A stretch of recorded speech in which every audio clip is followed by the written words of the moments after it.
The following serial killers have at least 32 to 53 confirmed murders. From this point on, there will be less entries from the United States as we look at the worst of the worst from the international community.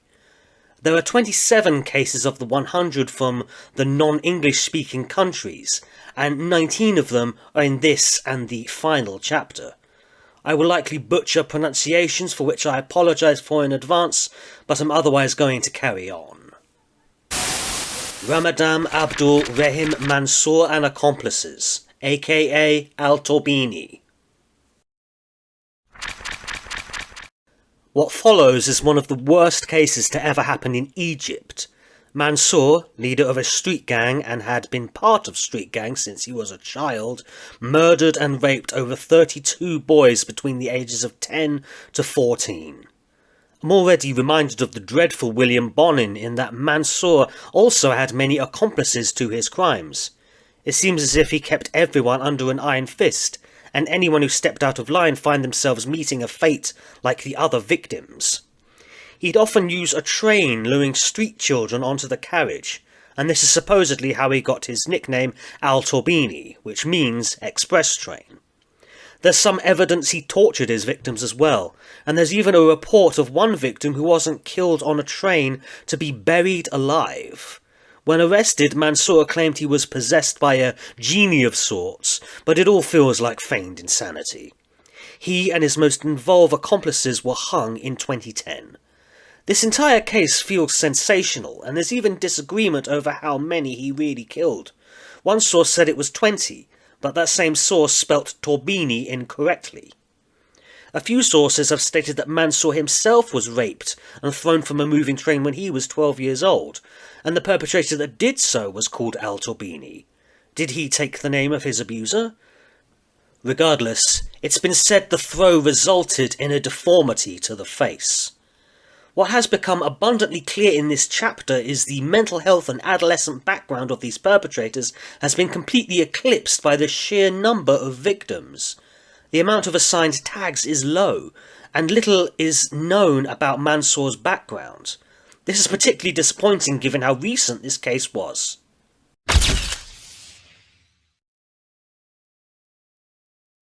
Fernando Leyva.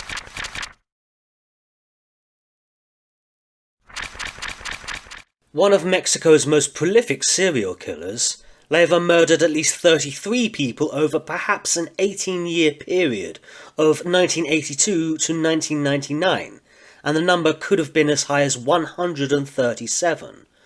I've complained about details being sketchy and scarce before, but this is something else. My books don't even reference him. I don't know who the victims were or anything like that, and there may have been a rapist history here. It's clear Leyva was a thief and a kidnapper, and one of his victims may have been a police officer, but that's it. The Wikipedia article is poorly written with repeated details, and Murderpedia doesn't have an article on him at all. I fear I'll have to get used to this.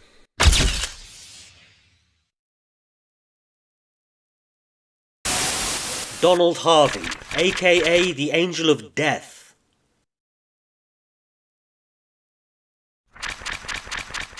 What is and isn't a medical serial killer is debatable. Donald Harvey was a simple orderly who killed at least 37 people under the guise of easing their suffering, and the number could be as high as 87. This is quite a jump from the 33 of Leyva, and it occurs to me that a bathtub holds 340 pints, the blood of at least 34 victims. From here on, we measure the deaths in bathtubs as opposed to beer kegs.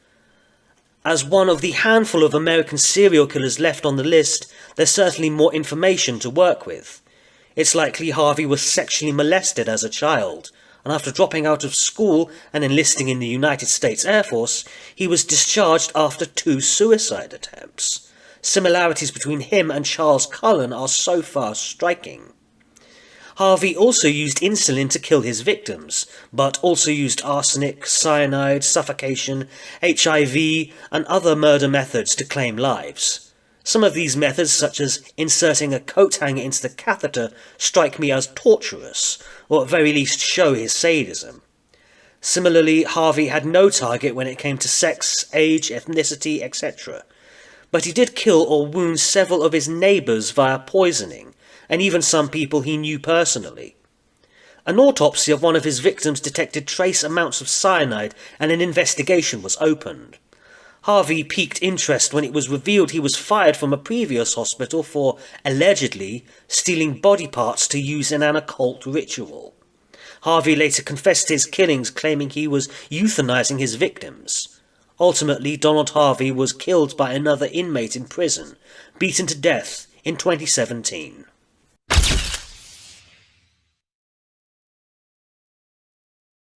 Serhiy Tkach, aka the Pologovsky Maniac. When one talks about serial killers, there is a risk that the language used just gets more and more grandiose, and before long the words lose weight. I've talked about this before, but as I descend deeper and deeper, I see now I'm in the bottom 20, and the bottom 20 serial killers of my list have more victims than the first 80 combined. From the United States to their sometimes rival, this is the second entry from Russia, and the crimes date back to before the dissolution of the Soviet Union. He killed at least 37 women and girls from 1980 all the way to 2005. Tkach served in the Soviet army, allegedly being a veteran of the Soviet-Afghan War before returning to Russia and working as a police officer. It's his time in law enforcement where Tkach started his killing. His youngest victim may have been 8 years old. All were raped, some after death, and he kept items from the victims. Motives are unclear, ranging from frustrations with an allegedly abusive wife to classical sexual sadism. Of wives, he had married 3 or 4 times, depending on the source. The details aren't too forthcoming, but one that apparently stood out to whoever studied him previously was a cunning ploy to kill victims and escape near freshly tarred over railway lines to throw police dogs off the scent, or maybe trick the investigators to think the perpetrator came from another city. Tkach apparently attended the funeral of one of his victims, was recognised and arrested. One especially depressing fact was that over the years 6 to 10 to 15 different men, sources vary wildly, had been wrongly jailed for his murders, one of whom even committed suicide. But what's equally depressing was he fathered a child while in prison. Most killers I wish I knew more about, but with some I'm thankful I don't.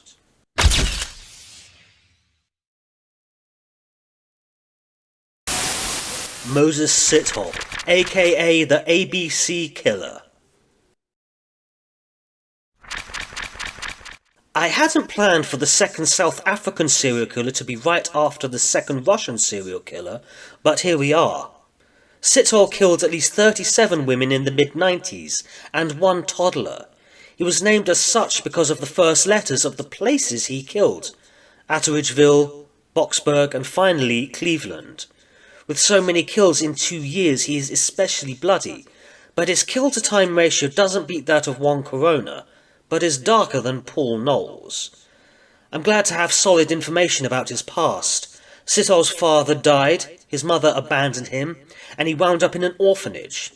Sithole was convicted for rape in his teens, but would claim this was a false accusation, and his later crimes were revenge, with the woman he killed reminding him of his false accuser. It's not impossible he isn't telling the truth, but it's very unlikely. His victims were black women aged 18 to 45, he was a rapist, and as part of his spree we see that he even contacted and taunted the victims' families, and Nelson Mandela himself came to Cleveland to appeal to the general public. The child Sithole killed was the son of one of his many victims. While on the run, Moses contacted a journalist, and this led to his arrest. I found a treasure trove of information on this one, but I don't know how much of it is true. Sithole was a prolific rapist, even raping his girlfriend's sister. He had a relationship while in prison. He contracted HIV and passed it on to his wife and child, both of whom are now dead, and he's alive thanks to prison healthcare. That one will stay with me for a while.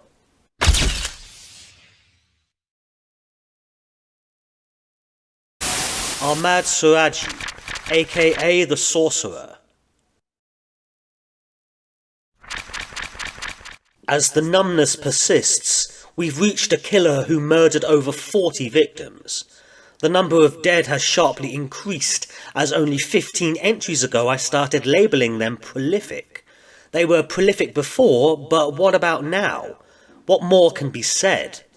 Our first and only entry from Indonesia, Suradji killed 42 women and got away with it for 11 years. He's one of the more theatrical killers in this project, with his nickname being a small clue. He'd bury willing participants up to their waist as part of a supposed ritual before strangling them. One victim was as young as 11 years old. The why of it is curious. He claimed his dead father visited him in a dream and told him to kill 70 women as part of a ritual. Or maybe Suradji was told to only drink their saliva and just decided to speed things along with the murders. Most of his victims had come to him with superstitious hopes that he could give them good fortune, or something, as he was a shaman of sorts to his community, and many of his clients were prostitutes. I don't know what to make of any of this. He wouldn't be the first to feign insanity, but his motives remind me a lot of schizophrenic serial killers, like we've already covered, though his motives were much more selfish. When he buried them, he had their head face his house as a means to give himself more power, and I wonder if he really did drink their saliva.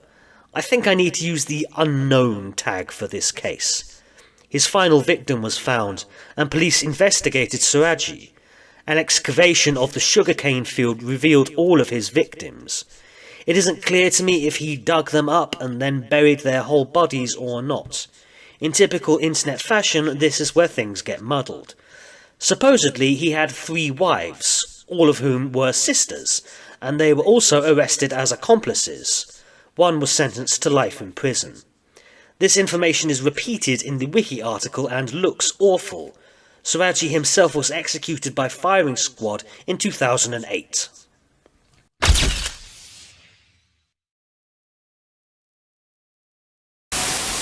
Wang Qiang.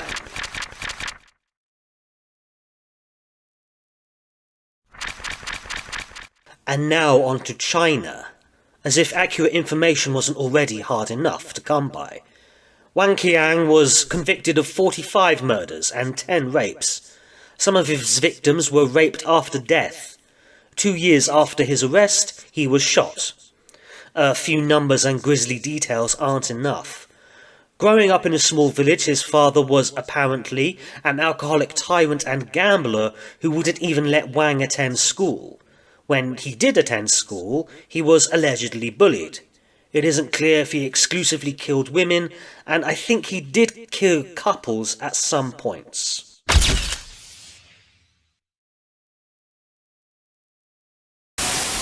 Alexander Pichushkin, aka the Chessboard Killer. Returning to Russia, we have a serial killer who seems to embody the sinister, dark stranger type we associate with serial killers. He killed between 48 and 60 people, trying to get a murder for every square on a chessboard. As Danny Rolling was to looking pathetic, Pichushkin always looks sinister in every photograph. In his early life, we see a conspicuous absence of a father figure, soon followed by a nasty head injury.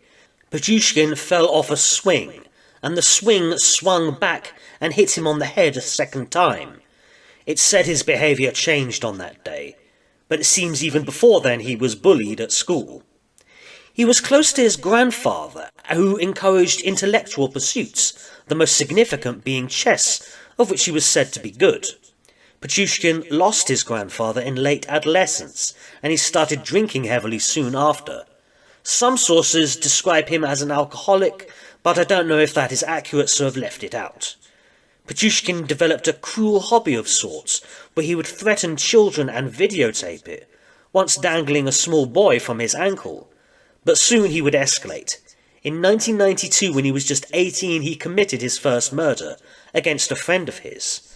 They'd hatched a plan to kill someone, but it seems the friend didn't want to take an edgelord discussion too far. In response, Pichushkin smashed his head in with a hammer. He may have killed a few more people during this time, but the real murder started a few years later. He killed mostly old and homeless people, smashing their heads and dumping the bodies into the sewers. Later he would stick empty vodka bottles into the wounds in their skulls. He'd kill some of his own neighbours and later killed a co-worker, which would prove his undoing since she left a note telling her son where she was. When asked why he did it, it seems it was purely for the feeling of power. There was no rape, torture, anything like that. With Pichushkin it was all about the kill, and in this way this makes him all the more sinister. He's the embodiment of what some would call the hedonistic serial killer. In 2007 he was sentenced to life, with the first 15 years to be spent in solitary. His time in solitary has likely drawn to a close now, and I know he is housed with maybe a dozen other serial killers who I may look into, but all their victims combined don't match the kill count of the Chessboard killer.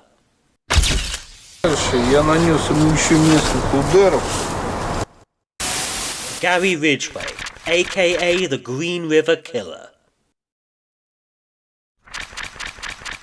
I'm sure there's been a few waiting for me to cover this one, and I only hope I do it justice. Ridgeway held the title of most prolific serial killer in United States history for over a decade, with 49 confirmed murders up to his arrest in 2001. And of course, he very likely killed many more than that. He murdered mostly prostitutes, runaways, vulnerable women like that via strangulation, and this was mostly in the early 80s. He was extremely cautious and methodical in his murders to such a degree, I wonder if authorities ever would have caught him were it not for DNA profiling. More on that later. Ridgeway's childhood was troubled with a tyrant of a mother who was emotionally and physically abusive. Ridgeway was a chronic bedwetter all the way up to the age 13, and his mother, apparently enraged by this, would take him to the bathroom and wash him, particularly his genitals, and doing so when she was only partially dressed. He admitted he was sexually attracted to his mother despite hating her, and she was allegedly just as abusive to her husband. I think Gary's father also installed in his son a hatred of prostitutes, and when Ridgeway was caught by the police he said he felt that by killing them he was doing law enforcement a favour. I don't see much in the way of secondary psychopath delinquency or petty crime. There was one instance where he stabbed a classmate, but otherwise he seemed normal enough. Allegedly his IQ was in the low 80s, and interviews with him give the impression he's rather slow. But it makes it all the more depressing that someone so stupid could be so dangerous. Is it an act? Ridgeway was in the Navy and saw some combat in Vietnam. He was married 3 times and became deeply religious, but he still sought out prostitutes. It seems he had an insatiable sexual appetite and the same love-hate feeling towards sex workers that he did with his own mother. He's far from the first killer with such contradictions. His second wife gave him a son, and he'd used the photograph to get prostitutes to trust him, and would kill them after sex. He'd move the bodies, sometimes over state lines. He'd contaminate crime scenes with other people's gum or cigarettes. And he had a chilling technique of calling the pimp and trying to arrange a second liaison, knowing full well the girl was missing and dead. All this points to someone who displays a great level of deviousness.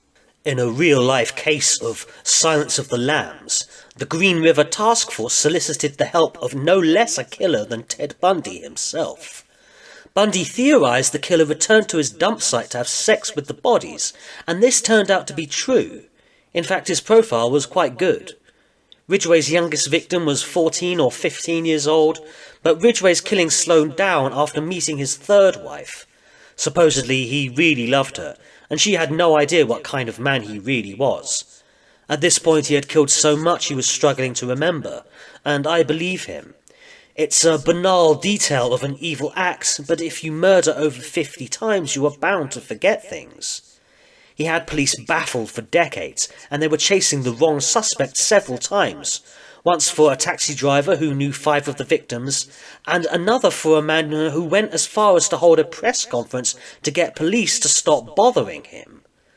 When at large, Ridgeway himself was always cooperative with the police, admitting he solicited prostitutes and even passed a polygraph, colloquially known as a lie detector test. Let that be a testament to how unreliable those things are, or how an apparently simple man could also have the air of a criminal mastermind. I didn't really think I had an urge to kill her, I just wanted her to stop. Florisvaldo de Oliveira, aka Cabo Bruno. A rather bizarre one to whom I struggle to paint a picture of. I get the impression Oliveira was an extremely overzealous police officer who took vigilantism to a murderous level with over 50 kills while serving in Sao Paulo, Brazil. He got his nickname after a local alcoholic when he was a kid. Even his mum called him that. His method of murder was shooting, and it seems like he spent a lot of ammo. If these 50 murders really were over a period of 2 years as suggested, this means he rivals Wang Qiang in terms of kill-to-time duration. The why of it is beyond me. He seemed to impulsively kill whoever. One person was shot simply for having a tattoo. He served only 27 years in prison, despite escaping a few times, and was shot and killed a few weeks after release.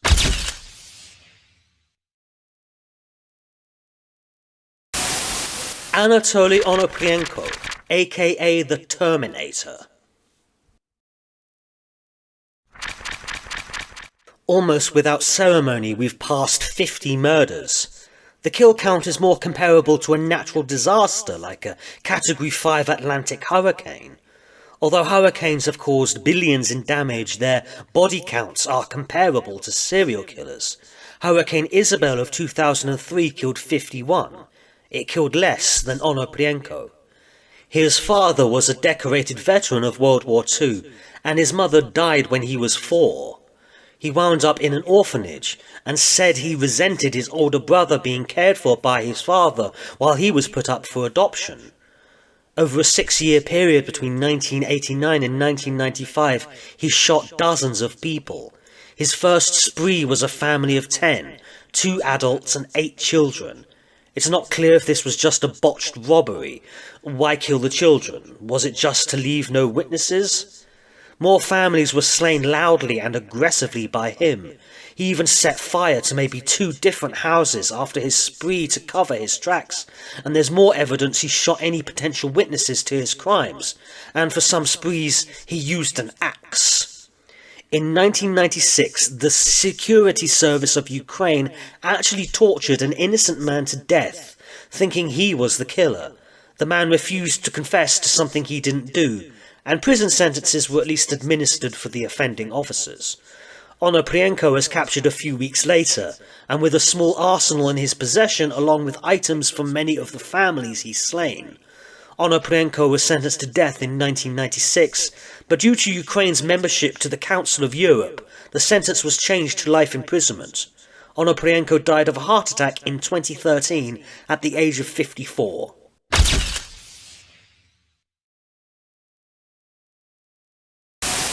Andrei Chikatilo, aka the Rostov Ripper. I'm often unclear why some killers have an abundance of information and some have very little. Perhaps no one went to the work of documenting some of them, but Chikatilo was clearly deemed worthy of study and preservation in the unhallowed halls of murder. The trial was one of the first great trials of the newly free Russia. The Soviet Union fell in December 1991, and Chikatilo was tried in 1992 and executed 2 years later. Chikatilo was born during a grip of a famine in the Ukraine caused by Stalin's collective farms and Lysenko's nonsensical agricultural practices. Poverty and starvation was the way of life for the family. There was a possibility he had an older brother who was cannibalized by their neighbors during this time. This story from his mother is unfounded, but I wouldn't be surprised. War with the Nazis soon followed, and Chikatilo hid with his mother and witnessed I've no idea how many atrocities as his village burnt to the ground. He and his mother had to share a bed, and he was a chronic bedwetter which infuriated her. She herself was likely raped after she mothered a new baby girl, and Chikatilo may have witnessed this rape. Even worse, his father was captured during the war and was viewed as a traitor by others, leaving him something of an outcast. This is easily the worst trauma history I've read that doesn't involve sexual assault on the future killer. I feel as if he deserves his own tag for this, but then I remember that thousands of other children had similar experiences during the war. But Chikatilo is not done yet. At some point, Chikatilo did start school and was remarked to be very intelligent, being praised by teachers, but he was bullied extensively, and was so hungry he'd often faint and collapse in both school and home. Regardless, he stayed as a model and good student with no history of delinquency. However, it was around this time he found out he was impotent. This ruined several relationships, and he even attempted suicide. He left his village after that. Like his father, he had compulsory military service, which won't be tagged, and his time as a border guard and KGB communicator was fine, and he had already proved himself an ardent communist. A few years later, his sister got him a wife, and they were even able to have children via pushing his semen into her vagina. I suppose on the outside everything seemed normal, but a darkness was approaching. Working as a teacher, he fondled and groped many of his students and was not disciplined. He was a peeping Tom, and groomed several children and likely molested a few during this time. Chikatilo did eventually resign after many complaints piled on. A new teaching job saw the same thing happen, and he eventually got a new job as a supply clerk, where he travelled the region extensively. Later that year, he committed his first murder. In 1978, he tried to rape an 8-year-old girl, but his impotence stopped him. He stabbed her to death instead, and he left enough evidence to be caught. Luckily for Chikatilo, the police arrested someone else who had a conviction for rape, and he was eventually executed. Probably not an innocent man, but he didn't do the crime for which he was killed. Chikatilo's second murder was 3 years later against a 17-year-old girl. Again, he couldn't rape her, but he was vicious in his attack with biting and slashing and beating. From here on, he gave into his homicidal urges and started killing in earnest. He mutilated victims alive, cutting them open, and often gouged out his victims' eyes. His target was mostly vagrants, runaways, prostitutes, homeless, the usual people less likely to draw attention. He killed some boys, but seemed more interested in women and little girls. The incompetence of the police aided Chikatilo greatly. Maybe 4 people committed suicide due to the brutality of the police, as they got false confessions. Supposedly a lot of other crimes were solved, but I don't have any confidence in the Soviet police. And the bodies of the Rostov Ripper kept piling up outside the police force as well. Chikatilo was first arrested in 1984, and they caught him with a knife and other evidence. However, no one saw what was coming next. His blood type was A, but the forensic evidence was linked to someone with blood type AB. He had been cleared, and it's likely someone else was arrested. I can condemn the police for a lot, but that was such a rare detail I don't think anyone could have intercepted it. Once again, I call this anti-miracle the grace of the devil. By 1985, I don't know how many he had killed, but more mutilated and slashed victims were found and the police were getting nowhere. But now enters Dr. Alexander Butushkin into the investigation, tasked with creating a profile. The profile was 65 pages long, but here is a very brief version. The Rostov Ripper is a reclusive man aged between 45 and 50 years old, extensive childhood trauma history, incapable of courtship with women, well educated, married with children, had a job that required a lot of travel, and was an impotent sexual sadist who used a knife as a surrogate penis.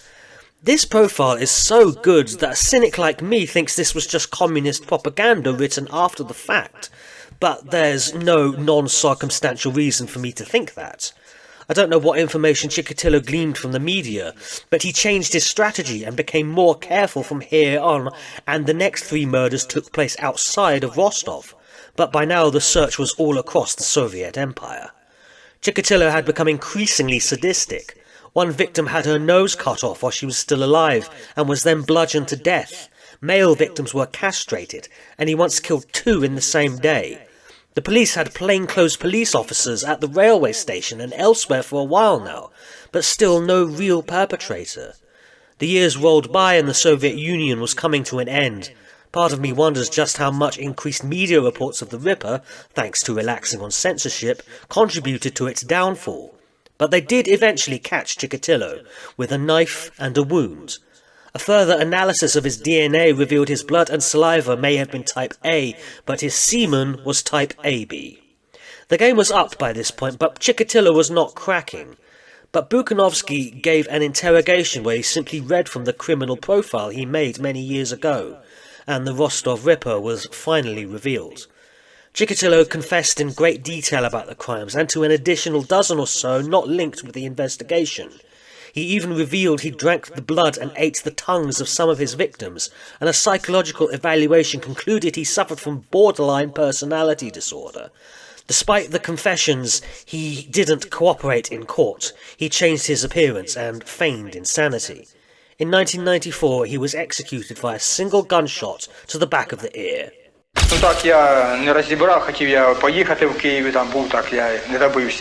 The grisly end is in sight. But first we must take a look at the very bottom 10 of this project.